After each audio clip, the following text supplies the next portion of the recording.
Est-ce que vous savez que vous pouvez vraiment garder votre paix à tout moment? Restez à l'écoute aujourd'hui pour des réponses sur le sujet de la paix avec Jouissez de votre vie tous les jours.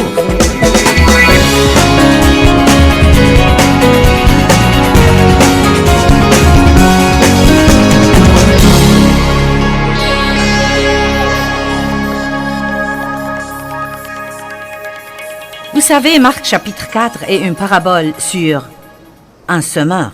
Le semeur sort pour semer la parole et établit la liste des différents types de cœurs où cette graine est tombée. Mais je crois que j'ai vu quelque chose là-dedans que je peux souligner et que je n'ai jamais souligné de cette façon auparavant. Donc, verset 13, il dit « Ne discernez-vous pas et ne comprenez-vous pas cette parabole que Jésus venait de leur enseigner ?» Il a dit, ne discernez-vous pas et ne comprenez-vous pas cette parabole? Comment discernerez-vous et comprendrez-vous donc toutes les paraboles? Il dit quelque chose d'important au sujet de cette parabole. Il dit, si vous ne comprenez pas cette parabole, vous ne pourrez donc comprendre aucune des paraboles. Je pense donc que nous devons prendre le temps de la comprendre. Qu'en pensez-vous? Donc il commence tout de suite par dire, le semeur sème la parole. Nous savons que c'est le Saint-Esprit et toutes les sources à travers lesquelles il travaille. C'est le Saint-Esprit qui essaye de semer la parole de Dieu dans nos propres vies. Puis il dit, les uns sont sur le long du chemin où la parole est semée dans leur cœur. Et quand ils l'ont entendue, aussitôt Satan vient et enlève par la force la parole qui a été semée en eux. Les autres, pareillement, reçoivent la semence dans les endroits pierreux. Quand ils entendent la parole, ils la reçoivent et l'acceptent et l'accueillent d'abord avec joie, mais ils n'ont pas de racines en eux-mêmes et ne sont que pour un temps. Et quand la persécution survient à cause de la parole, ils sont aussitôt scandalisés et mécontents et indignés et pleins de ressentiment et ils y trouvent une occasion de chute. D'autres la reçoivent parmi les épines, ce sont ceux qui l'entendent, mais en qui les soucis et l'anxiété du monde, les distractions du siècle, le plaisir et la fausse séduction, et la tromperie des richesses et l'invasion des convoitises à l'égard des autres choses, étouffent et suffoquent la parole et la rendent infructueuse. Et finalement, il parle de ceux qui reçoivent la semence dans la bonne terre et qui portent du fruit. Vous savez, un rendement de 30 ou de 60 ou un rendement de 100. Mais la chose que je trouve intéressante là, je crois que ces trois premiers exemples qui n'ont pas porté de fruits, la raison pour laquelle la graine semée n'a pas pris racine dans leur cœur, c'est qu'ils ne gardent pas une attitude de paix. Faites attention, je vais revoir le texte. Vous avez le premier groupe, quand ils entendent la parole, Satan vient enlever ce qu'ils ont entendu par la force. Savez-vous à quel point c'est facile de venir entendre la parole? Non, mais entendre un message dynamique qui, à votre avis, influe vraiment sur votre vie personnelle. Et pourtant, vous sortez au parking et vous vous énervez car vous ne pouvez pas sortir aussi vite que vous le vouliez ou car quelqu'un vous bloque le passage. C'est incroyable ce que vous pouvez vite oublier ce que vous avez entendu. Ayez une révélation ce soir. Satan vient immédiatement. Et je crois, et je vais le dire encore une fois pour que vous le compreniez, un des moyens principaux qu'il utilise pour nous voler la parole, c'est de nous exaspérer tout le temps. Vous venez à une grande conférence. Maintenant, certains d'entre vous le feraient, si je ne vous disais pas ce que je m'apprête à vous dire maintenant. Mais puisque je vais vous le dire, cela vous empêchera de le faire quand vous rentrerez chez vous. Mais beaucoup d'entre vous sont venus à cette conférence et vous avez voyagé, vous avez payé des factures d'hôtel. Vous avez laissé vos familles à la maison pour ces 2 ou 3 jours et vous êtes tellement ravis d'être ici. Mais vous avez déjà prévu qu'une fois rentrés chez vous, s'ils n'ont pas fait ce que vous leur avez dit de faire pendant votre absence... Allez maintenant, vous avez déjà prévu la crise que vous allez piquer. Et vous n'êtes pas encore rentrés.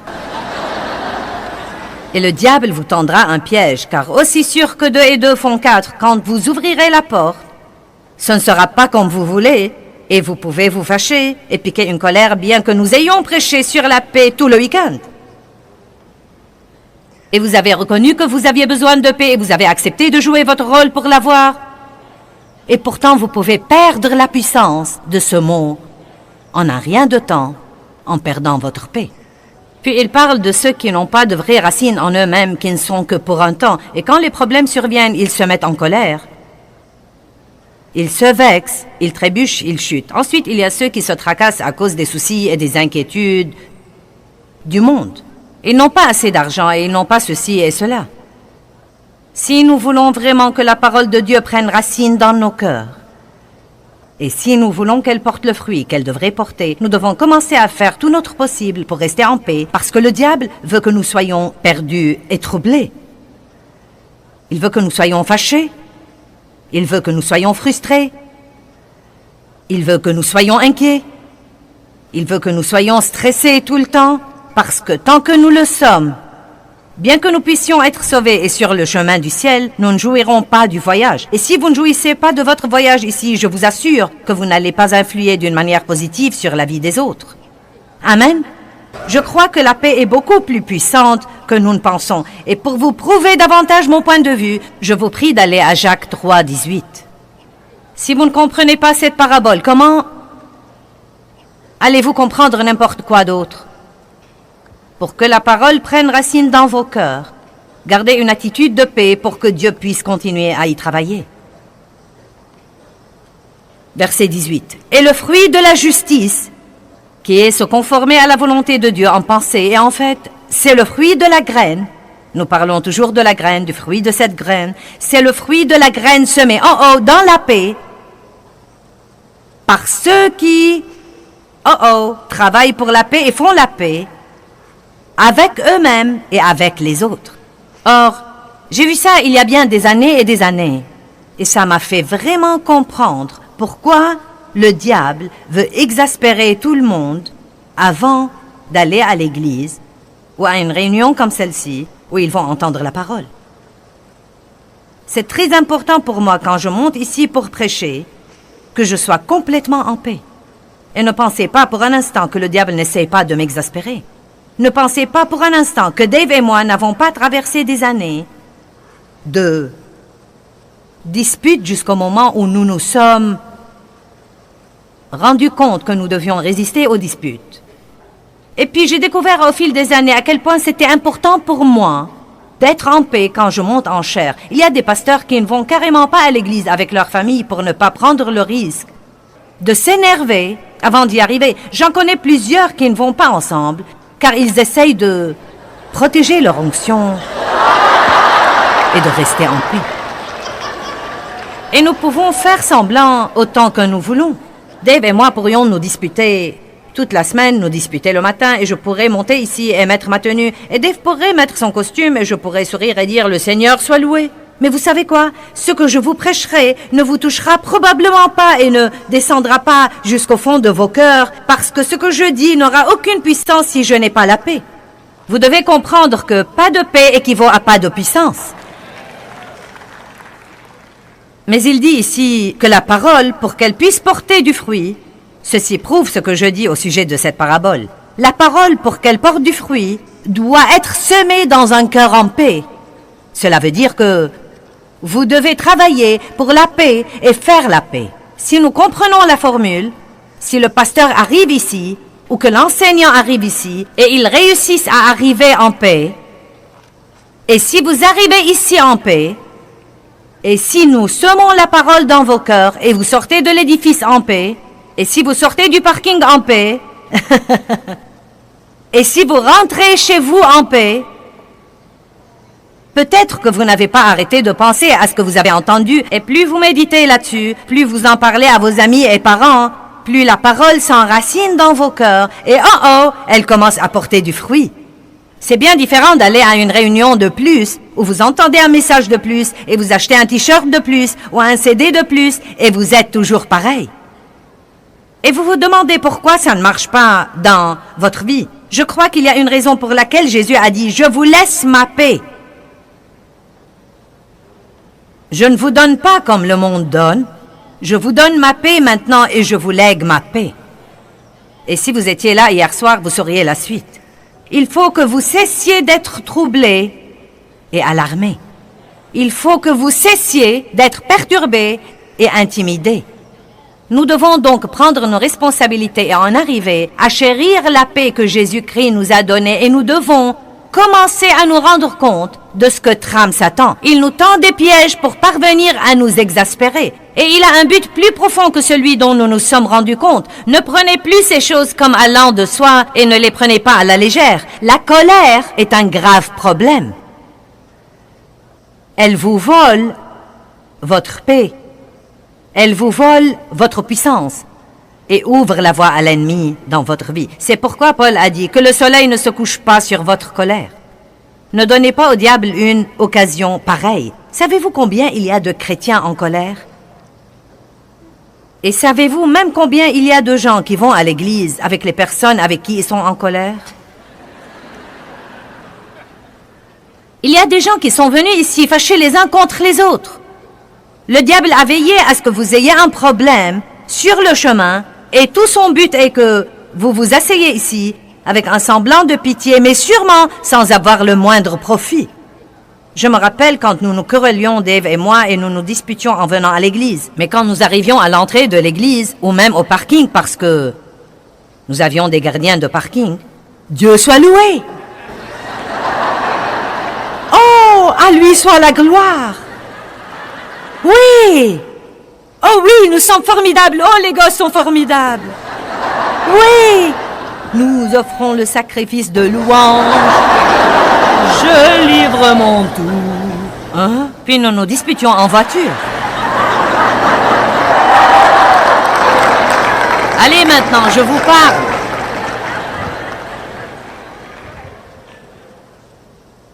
Tous les croyants ont la responsabilité de maintenir un esprit de paix pour que Dieu puisse faire le travail qu'il veut faire en vous et à travers vous. Avez-vous tous remarqué que ça devient plus difficile de rester en paix et de maintenir l'esprit de paix? Quelqu'un l'a remarqué? Vous savez, la Bible dit dans Matthieu chapitre 24 qu'un des signes des derniers temps est que plusieurs seront offensés et scandalisés et succomberont. Le monde est un endroit intéressant aujourd'hui. Eh bien, il y a plusieurs années, j'ai décidé d'avoir la paix dans ma vie. Le psaume 34, 14 dit « Cherche la paix, poursuis-la et pourchasse-la. Pourchasse-la de toutes tes forces. » En d'autres termes, si vous voulez mener une vie de paix, il faudra vraiment la vouloir et il faudra se documenter et il faudra bien étudier. Et je n'ai pas juste décidé « Maintenant, je vais jouir de la paix » et 2 semaines plus tard, tout a marché dans ma vie. Je vais être franche avec vous et vous dire qu'il m'a fallu pas mal d'années pour que toute cette chose réussisse dans ma vie. Parce que j'étais à l'époque une personne plutôt instable. Non, mais vous savez, j'aimais Dieu et j'allais à l'église, mais j'avais grandi dans une atmosphère de colère où il n'y avait la moindre paix. Et je n'ai jamais compris la valeur de la paix jusqu'à ce que Dieu m'ait appris ce que je vous montre ce soir. Et je trouvais les mêmes prétextes que nous trouvons tous. Je n'y peux rien, j'ai un mauvais caractère, je ne peux pas me corriger de ceci ou de cela, ou même me corriger d'autre chose. Puis j'ai commencé à prier pour la paix et à souhaiter la paix. Puis j'ai vu que je devais implorer la paix. L'implorer. L'implorer. La poursuivre. La pourchasser. De toutes mes forces. Je ne pouvais pas rester là et dire « Si seulement j'étais paisible. Si seulement le diable me laissait tranquille. Si seulement tout le monde faisait ce que je veux pour que je ne me mette pas en colère. Si seulement je n'avais pas des soucis et des inquiétudes.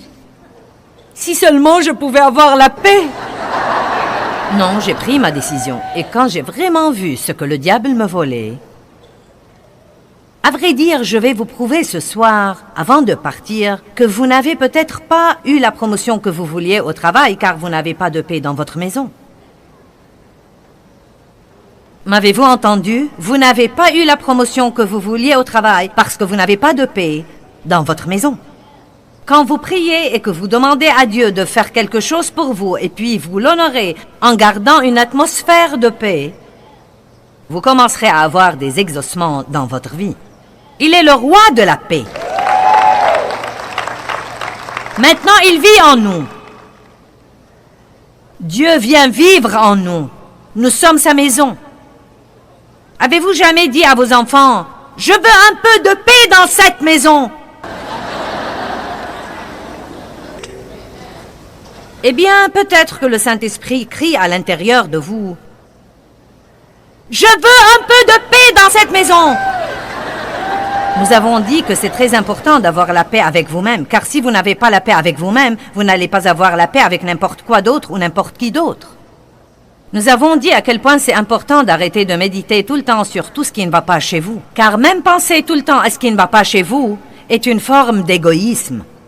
Pourquoi? Parce qu'en réalité, vous ne vous occupez que de vous-même.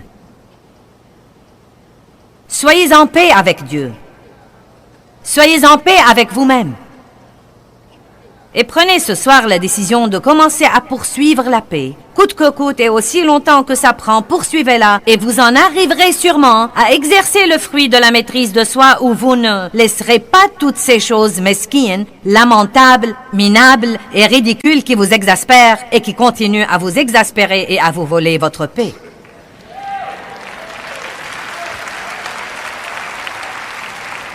Amen. Qui d'entre vous en a assez d'être exaspéré? Vous êtes le seul à pouvoir faire quelque chose. J'ai dit, vous êtes le seul à pouvoir faire quelque chose. Vous savez pourquoi? Parce que le monde ne change pas. En fait, je peux probablement vous assurer qu'il va probablement empirer. Donc, je crois que nous devons nous fortifier maintenant, en apprenant que nous avons la responsabilité de poursuivre la paix. Pourquoi ne pas prier là-dessus tous les matins? Seigneur, j'ai déjà décidé, quoi qu'il arrive aujourd'hui, je vais garder ma paix. La parole de Dieu dit que les fils de Dieu procurent et gardent la paix. Être capable de marcher dans la paix et de rester en paix est un signe de maturité spirituelle. Maintenant, allons à Romains 12. Nous allons parler un petit peu des gens. Comme je l'ai déjà dit, je m'entends avec tout le monde jusqu'à ce que la famille rentre à la maison. Qui n'a aucun mal à s'entendre avec tout le monde jusqu'à ce que la famille rentre à la maison? Vous êtes bien jusqu'à ce que vous arriviez au travail.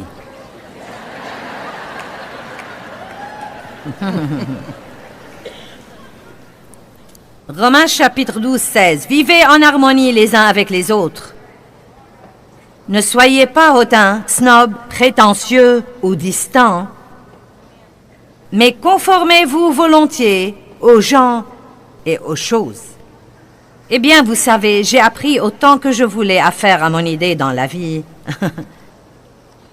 Et je voulais ça dans le temps beaucoup plus que je ne le veux maintenant. Et j'ai vraiment trouvé que faire à son idée tout le temps est en fait très surestimé. Avoir raison à propos de tout est très surestimé. C'est incroyable ce que nous faisons pour faire à notre idée. Puis nous disons, il n'y a pas de quoi en faire un plat. Amen. Il dit, mais conformez-vous volontiers. Si vous voulez vraiment la paix, vous devez vous conformer et vous devez vous adapter. C'était une de mes premières leçons quand je me suis lancée dans ma poursuite de la paix. Oh! Je préfère que tout le monde s'adapte à moi. Dieu, pouvons-nous travailler sur ça? Je préfère que tout le monde s'adapte à moi. Je voulais que Dave mange là où je voulais manger et aille là où je voulais aller et regarde ce que je voulais regarder. Je sais qu'aucun de vous n'est comme ça, mais je vous raconte mes tristes histoires. Et quand j'ai vu ça, je me suis rendu compte que mon incapacité de m'adapter et de me conformer, vous savez, certaines personnes sont très adaptables. Je n'ai jamais été comme ça. Ça me surprend quand on dit à quelqu'un « Où aimerais-tu manger ?» et il dit « Oh, ça m'est égal, je sais toujours où j'aimerais manger. Je sais ce que je veux avant d'y arriver. Je sais toujours ce que je veux faire et le temps que je veux passer à le faire. Je suis très sûre et certaine de ce que je veux dans la vie. Je ne suis pas de ces gens qui disent « Eh bien, quoi que ce soit, le Seigneur soit loué. » Vous savez, j'aurais voulu être comme ça, car je pense que la vie est plus facile que ces gens-là. Mais je ne suis pas comme ça. Et je ne vais probablement jamais être comme ça, à moins de le faire exprès. Adaptez-vous et conformez-vous. Conformez-vous volontiers aux gens et aux choses. Donc j'ai trouvé que c'était mieux de laisser quelqu'un d'autre faire à son idée au moins une partie du temps, plutôt que de déclencher une guerre tout le temps pour faire à mon idée. C'est votre première leçon ce soir. Laissez quelqu'un d'autre faire à son idée. C'est plus sérieux de garder votre paix que de se disputer avec quelqu'un pour faire tout à votre idée tout le temps. Maintenant, quand vous commencez d'abord, non mais ça fait mal. Je ne vous dirai rien d'autre que la vérité. Non mais ça fait très mal. Il y a quelque chose en vous qui veut rentrer sous terre et...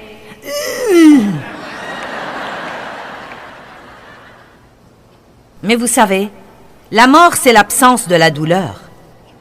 Et quand vous mourrez finalement au moins, vous ne la sentez plus et c'est comme... Oula! J'aurais pu la voir depuis le début. Le Seigneur soit loué. Il y a des années, j'attendais que Dave me dise qu'il voulait jouer au golf presque tous les lundis. Parce qu'il jouait déjà les mercredis et les jeudis. Je pensais, maintenant il va jouer les lundis aussi. Et il devrait faire quelque chose pour moi et me prendre quelque part. Et j'étais déjà toute prête. Et hier, je lui ai dit, pourquoi ne joues-tu pas au golf tous les lundis aussi? Tu ne sors pas depuis quelque temps et sûrement tu t'amuseras. Quelle liberté! Quelle liberté en fait de voir les gens que vous aimez parvenir à faire ce qu'ils veulent faire et ce qu'ils aiment faire et ne pas essayer d'obliger le monde entier à vous servir pour que vous soyez heureux. Nous sommes entrés dans notre chambre d'hôtel ce week-end et le lavabo était bouché. En fait, je voulais couler l'eau du bain et le lavabo a commencé soudainement à se boucher tout seul. C'est comme si je le pompais, il continuait à se remplir d'eau. J'ai pensé peut-être que c'est la baignoire. Donc j'ai fermé le robinet de la baignoire et je n'ai pas pu avoir l'eau du bain. Et j'avais ce lavabo rempli d'eau qui n'était pas assez grand pour me contenir.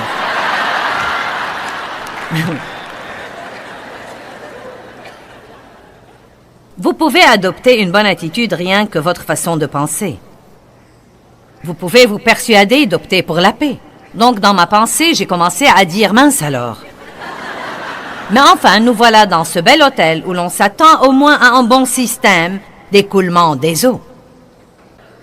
Et j'ai pensé, je suis passé par là, j'ai fait ça, je te connais, diable. Eh bien, Seigneur, ce n'est que de l'eau dans le lavabo. Je crois que je survivrai et nous appellerons quelqu'un et il arrangera le truc pendant que je suis à la réunion. Mais je ne vais pas me mettre en colère.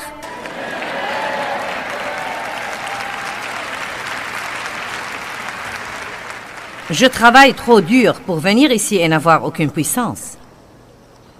Et vous faites de gros efforts pour venir à des endroits comme ça et aller à vos églises chaque semaine pour arriver fâché et passer votre petit temps de religion sans que cela ne vous serve à rien.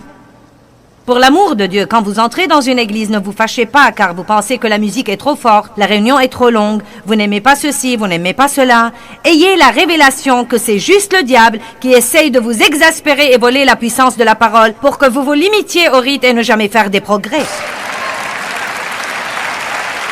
Soyez en paix. Une chose intéressante nous est arrivée à Dave et moi. La Bible dit ici que si vous voulez vivre en harmonie avec les autres, vous devez avoir un peu d'humilité. C'est un mot intéressant et ça fait mal parfois juste de le prononcer.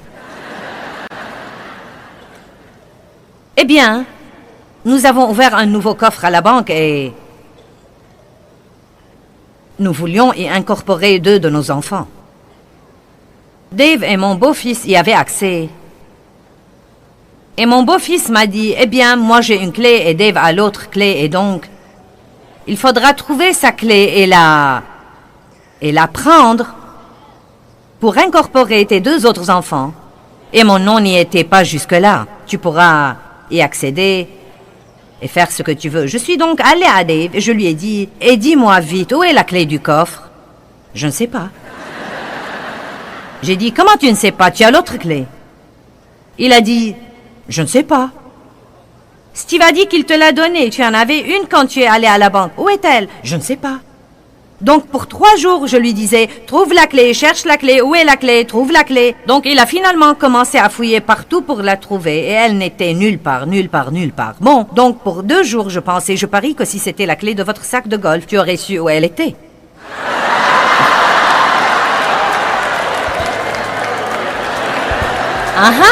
Ouais.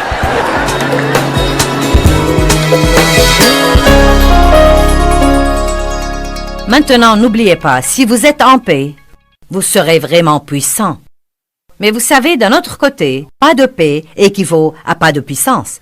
Je peux vraiment que vous ayez la meilleure vie que vous pouvez avoir. Et vous savez, il m'a fallu beaucoup d'années pour me rendre compte que je pouvais avoir la paix si je le décidais.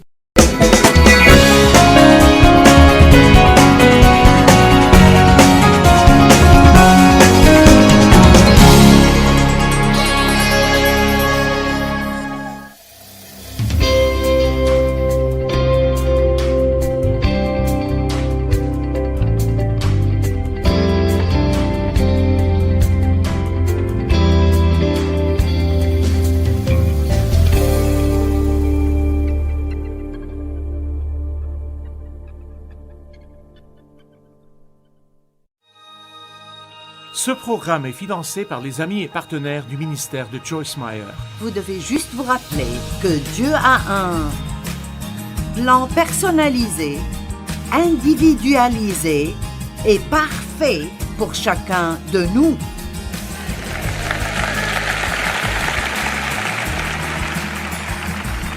Et nous devrions cesser de regarder d'autres personnes en essayant de comprendre pourquoi nous n'avons pas ce qu'elles ont.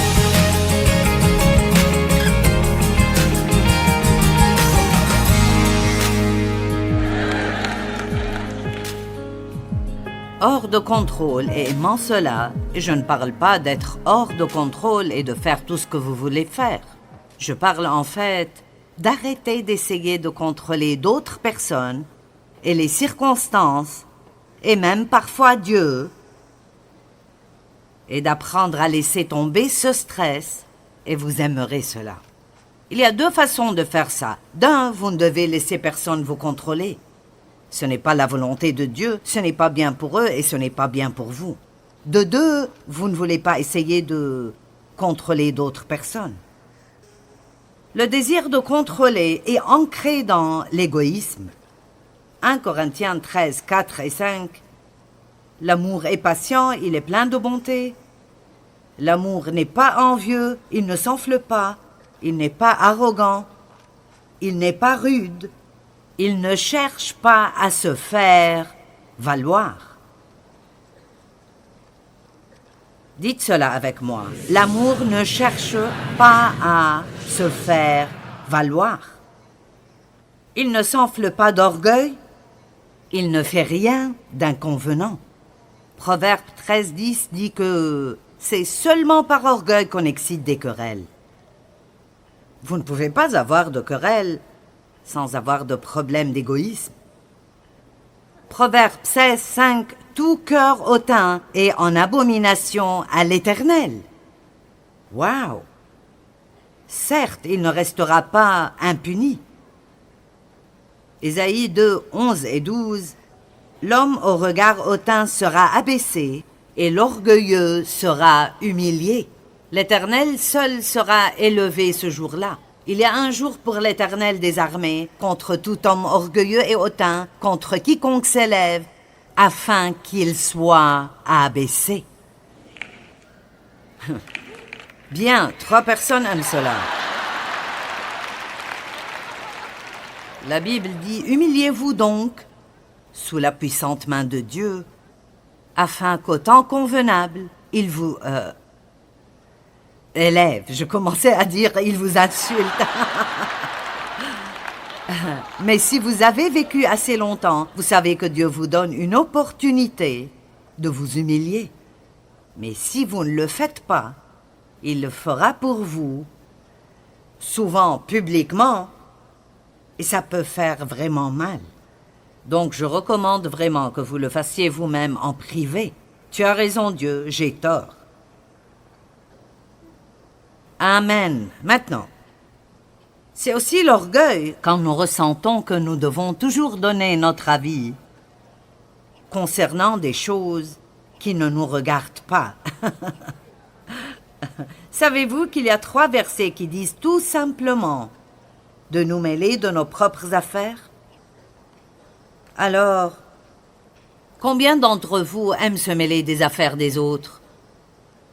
Allez, je ne veux pas des mains basses comme ça. Combien d'entre vous disent Vous savez, Dave et moi vivions à côté d'un homme seul qui avait une grande maison et nous ne comprenions pas pourquoi il voulait une maison avec 4 chambres à coucher. C'est vraiment, vous savez, une perte d'argent. Maintenant, nous ne connaissions même pas le prénom de ce gars. Mais un jour, nous conduisions et l'un de nous a dit « Peut-être qu'il l'a fait pour un investissement. » Puis l'autre a dit « Mais il aurait pu trouver des investissements de loin meilleurs parce qu'il devra s'occuper de cet endroit. » Et donc, nous avons planifié l'avenir financier de ce type. Et nous ne connaissions même pas son nom. Puis-je vous dire que dans Romains 14, la Bible dit que chacun de nous rendra compte à Dieu pour lui-même. Dieu ne vous demandera rien à propos de quiconque, rien à propos de votre mari, ni à propos de vos enfants ou vos amis. Il vous demandera à propos de vous-même. Et une autre façon de garder beaucoup de stress hors de nos vies... Maintenant, allez, une autre façon de garder beaucoup de stress hors de nos vies est juste de ne pas nous mêler des affaires des autres.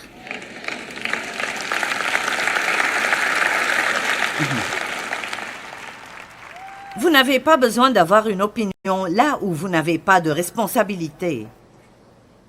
Pas même une opinion. Eh bien, je pense, eh bien, je pense. Tout le monde se fiche de ce que vous pensez. Et personne ne veut savoir ce que vous pensez. Vous ne devez donner votre opinion que si quelqu'un la demande, et même le faire prudemment. 2 Thessaloniciens 3:11, nous apprenons que certains d'entre vous mènent une vie déréglée, ils ne travaillent pas et se mêlent des affaires des autres. 1 Thessaloniciens 4:11, et à mettre votre honneur à vivre tranquille, à vous occuper de vos propres affaires et à travailler de vos propres mains. Et 1 Pierre 4:15, que nul de vous ne souffre comme meurtrier ou voleur ou comme s'ingérant dans les affaires d'autrui. Vous savez ce que je trouve intéressant? L'indiscret est dans la même liste que le meurtrier, le voleur et le méchant. Quand j'ai vu ça, je me suis dit « Waouh, ce sont des poids lourds !» Nous ne pensons pas qu'être un peu curieux est un problème. Mais, je veux dire, c'est là avec un tas de trucs sérieux. Parfois, je dois me dire, Joyce, ce n'est pas ton affaire, ce n'est pas ton affaire, ce n'est pas ton affaire. Allez, quelqu'un d'autre que moi a un problème avec ça? Maintenant, cela ne signifie pas que nous ne corrigeons jamais une personne qui est dans le péché, mais il y a une différence entre essayer sincèrement d'aider quelqu'un et se fourrer le nez dans leurs affaires par curiosité. Un bel exemple dans Jean 21, commençant au verset 18.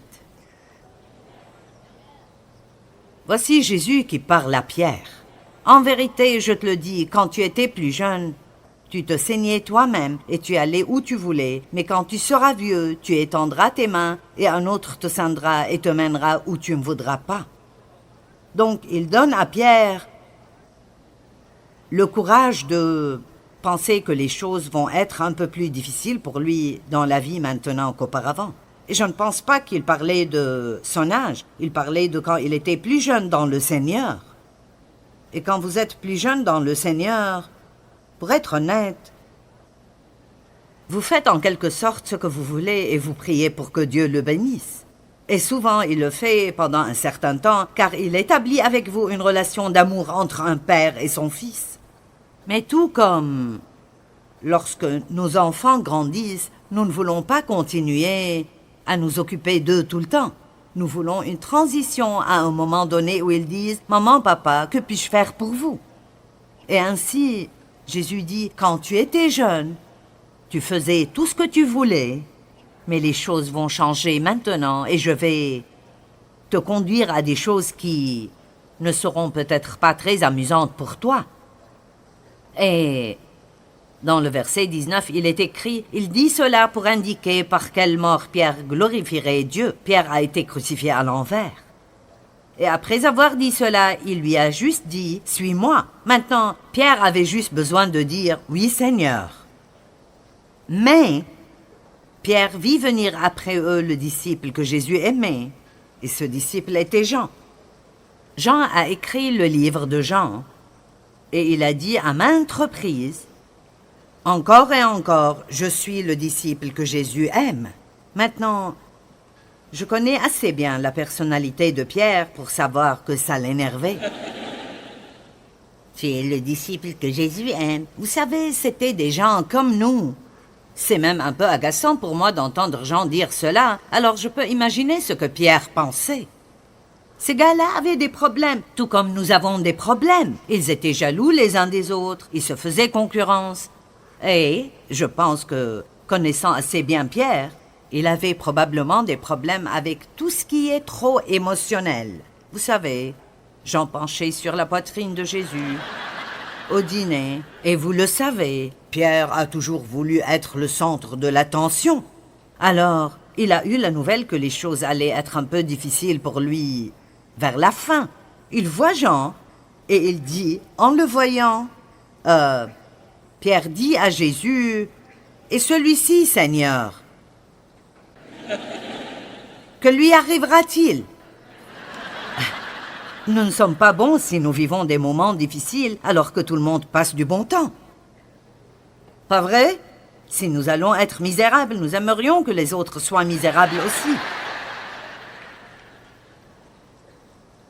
Et Jésus a dit, verset 22, « Si je veux qu'il demeure jusqu'à ce que je vienne, que t'importe, toi, suis-moi. » Donc Jésus a dit à Pierre, « Occupe-toi de tes affaires, pensez-y une minute. » Nous avons un problème. Nous avons un problème depuis longtemps. Peut-être que vous n'êtes pas sorti avec quelqu'un depuis 12 ans. Et votre amie, qui n'est pas aussi attrayante que vous, à votre avis,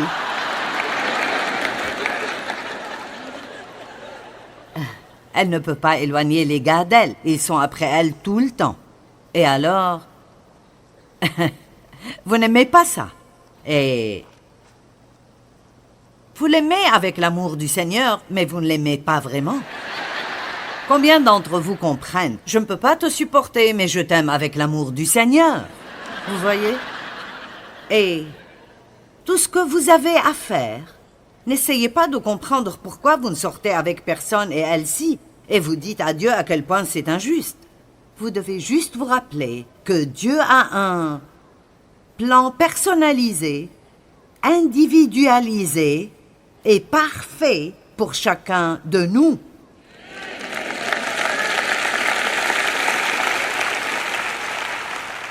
Et nous devrions cesser de regarder d'autres personnes en essayant de comprendre pourquoi nous n'avons pas ce qu'elles ont.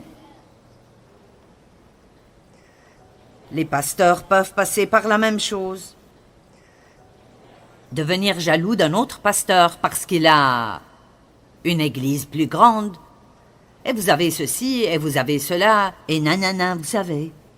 Quiconque réussit aura toujours un certain nombre de personnes qui ne l'aimeront pas. Vous savez pourquoi?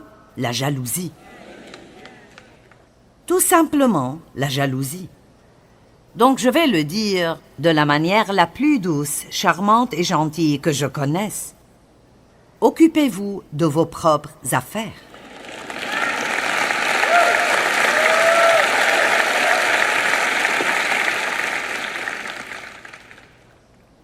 La troisième raison pour laquelle nous essayons de contrôler les gens est que nous craignons d'être exploités. Après avoir été abusé sexuellement par mon père qui l'a fait à travers le contrôle, la manipulation et le contrôle, il ne m'a pas forcé physiquement, mais il m'a forcé par la peur. Et mon père contrôlait tout ce qui se passait dans notre maison. Ce qu'il voulait regarder à la télé, nous regardions. Nous mangions ce qu'il voulait manger. Nous nous levions quand il se levait. Et quelque part, au milieu de tout cela, j'ai commencé à me faire des promesses que, quand je sortirai de là, personne ne me dira jamais quoi faire. Et quand vous vous faites ce genre de promesses intérieures, Donc je me suis mariée avec le premier gars venu, et il était en fait un escroc et un voleur. Et il mentait toujours et manipulait. Donc après avoir eu l'expérience de mon père et de mon premier mari, quand le merveilleux Dave est arrivé, j'ai tout jeté sur lui. Et alors, quand Dave essayait de me donner un petit conseil, et Dave me protégeait énormément. Donc, il essayait toujours de me dire des choses pour que je ne me fasse pas de mal. Comme comment sortir de la baignoire. Et juste des trucs qui me font dire...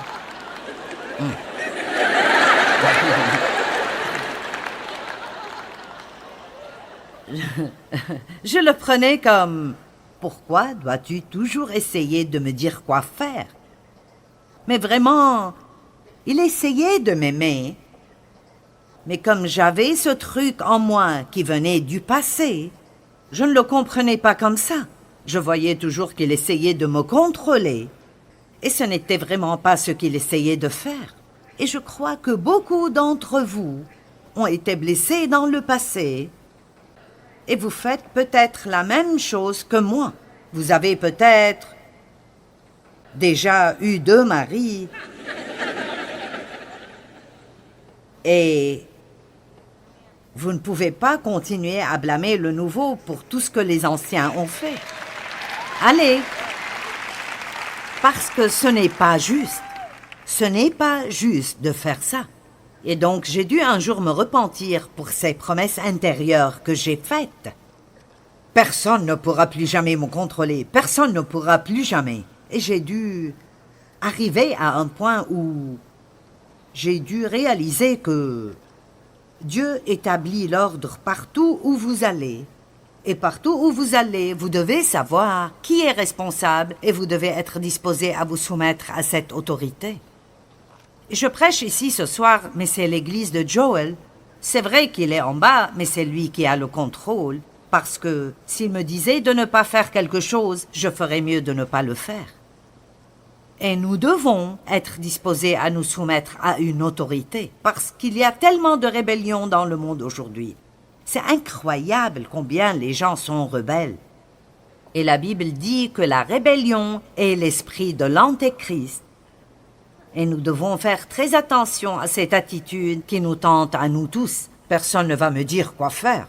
Je vais faire ce que je veux. Quand Dieu établit l'ordre, ce n'est pas pour qu'une personne contrôle une autre, mais c'est pour que vous ayez la paix. Tout le monde ne peut évidemment pas être en charge.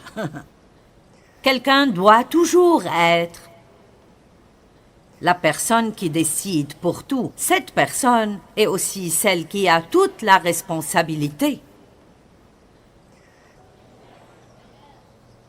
Maintenant, aucun d'entre vous n'a de problème à se soumettre à l'autorité, n'est-ce pas? Vous ne devez jamais avoir une position d'autorité si vous ne savez pas comment vous soumettre à l'autorité.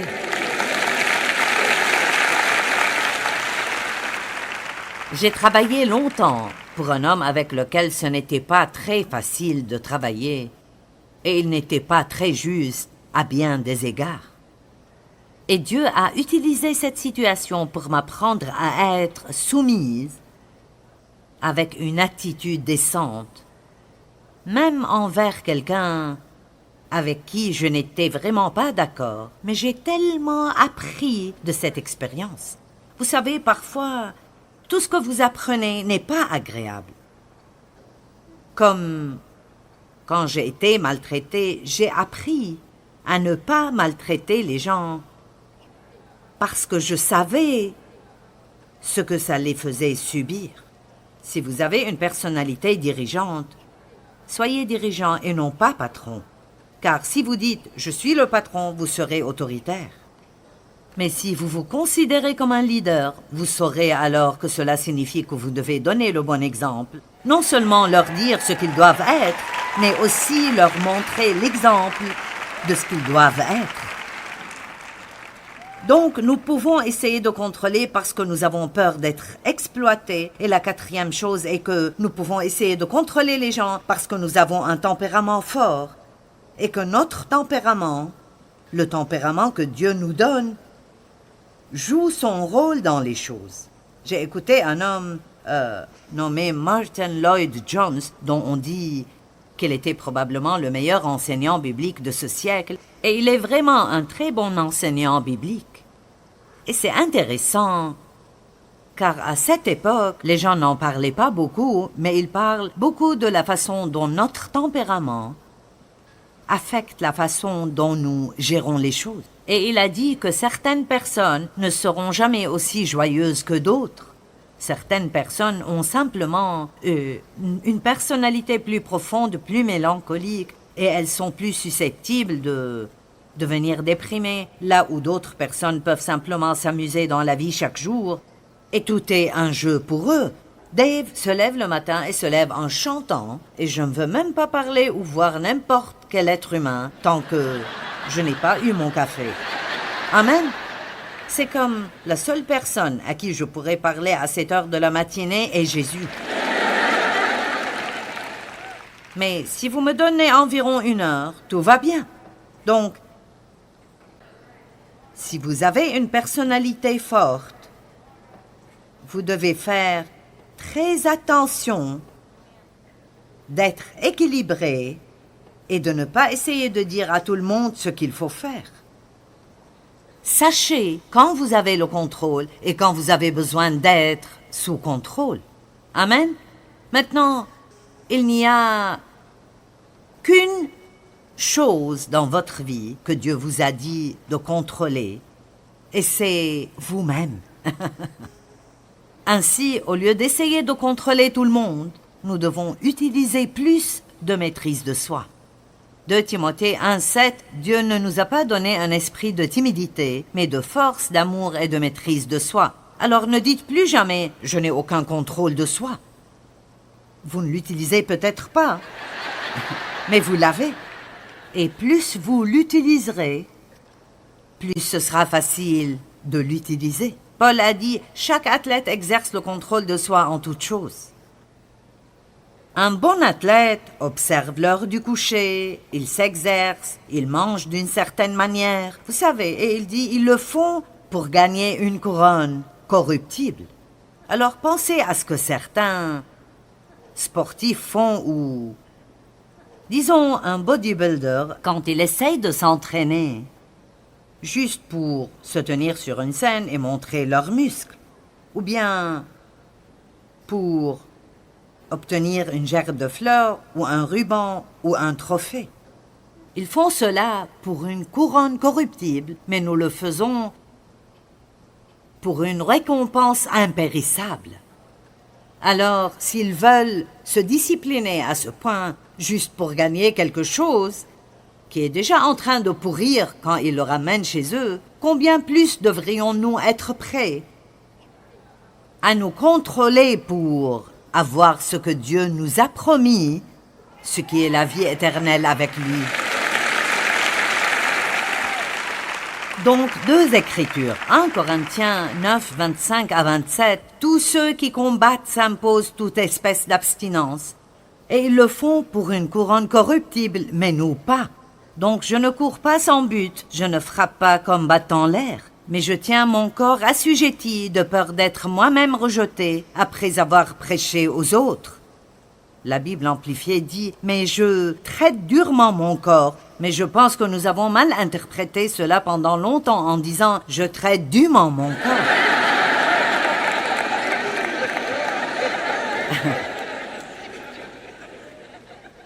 Ici, Paul dit « Je traite dûment mon corps ».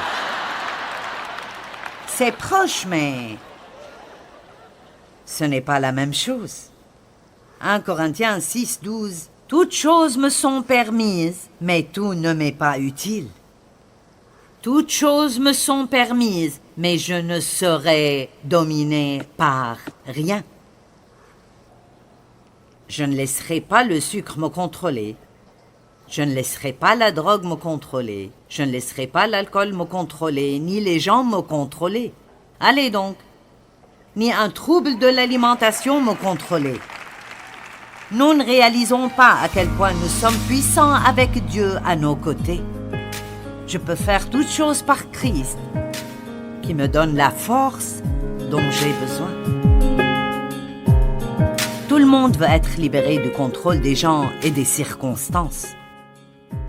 Mais la vraie liberté vient de l'intérieur lorsque nous nous soumettons au travail de Jésus-Christ et à son pouvoir de transformation en nous. Il peut nous changer de l'intérieur.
khắp phương trời vẫn nhớ tới quê hương. Người về đây thăm làng trù quê mẹ và làng sen quê cha, xúc động bồi hồi người rơi giọt lệ, thương mái nhà tranh thương đất mẹ nghèo.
what's left is right. Chasing stars and holding you. I can't see the end, but we'll see it through.